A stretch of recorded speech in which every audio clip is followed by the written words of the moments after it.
এই আমগুলো তোমাদের দেখানোর কারণ হচ্ছে আমার হাজব্যান্ডের স্টুডেন্টের মা দিয়েছে আর কি, তাদের গাছের আমগুলো যা সুন্দর গন্ধ না, কি বলবো তোমাদের, যদি শোকাতে পারতাম, খুব সুন্দর গন্ধ আমগুলো।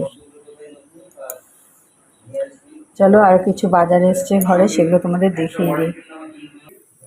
দেখতে পাচ্ছ প্যাকেটে প্যাকেটে সব বাজার, এই বাজারগুলো তোমাদের দেখাবো করে এসছি।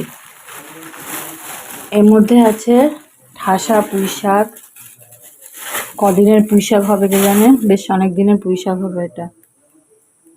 আর এটার মধ্যে হচ্ছে অন্যান্য বাজার, দেখো এটা হচ্ছে কুঁদরি, বুঝতে পারছো তোমরা, কুঁদরি, কাঁচা লঙ্কা, এক হাত দিয়ে তো প্যাকেট থেকে বের করছি না। আর এই যে মিষ্টি আলু বা রাঙা আলু যাই বলো না কেন, আর এই যে ঢ্যাঁড়স,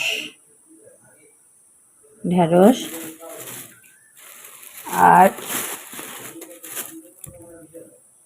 এই এক ফালি কুমড়ো,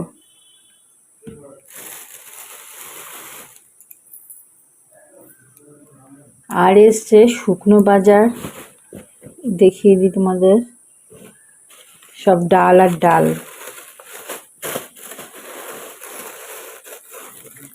এটা হচ্ছে কাবলি ছোলা,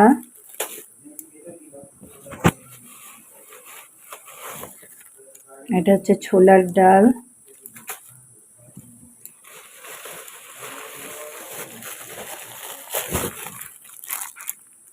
তরকার ডাল,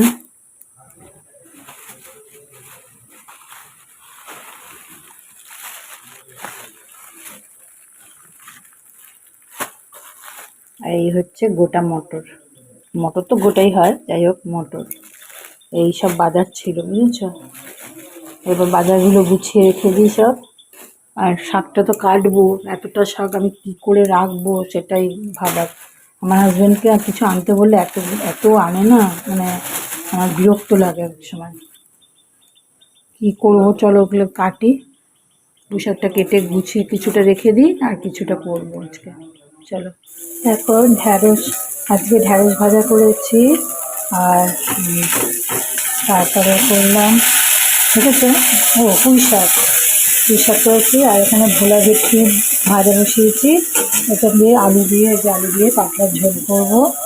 চলো, এর মধ্যে আছে পেঁয়াজ, আদা, গোলমরিচ আর কাঁচা লঙ্কা, মানে কাঁচা পাকা লঙ্কা, এই দিয়ে আর জিরে গুঁড়ো দেবো, এই দিয়ে মাছটা রান্না করবো।